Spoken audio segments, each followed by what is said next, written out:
Veni Creator Spiritus, mentes tuorum visita, imple superna gratia, que tu creasti pectora.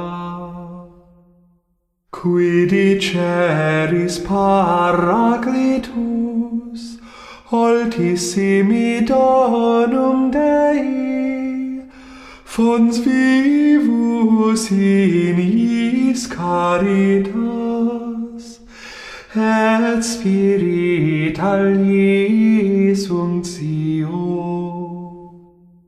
Tu septi formis munere, digitus paterne dextere, turite promissum Patris, sermone ditans gutura.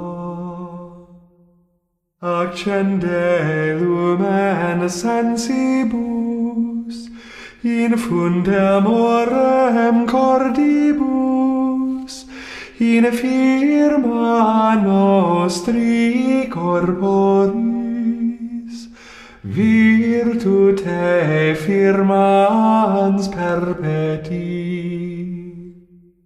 Hostem repellas longius, pacemque donnes protinus, ductore sic te previo, vitemus omne noxium.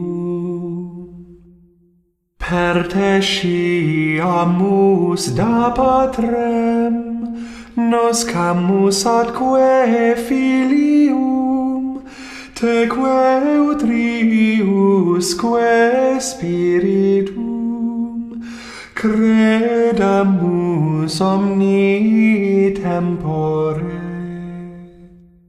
Deo Patris sit gloria, et Filio quia mortuis, surrexit ac Paraclito, in saeculorum saecula.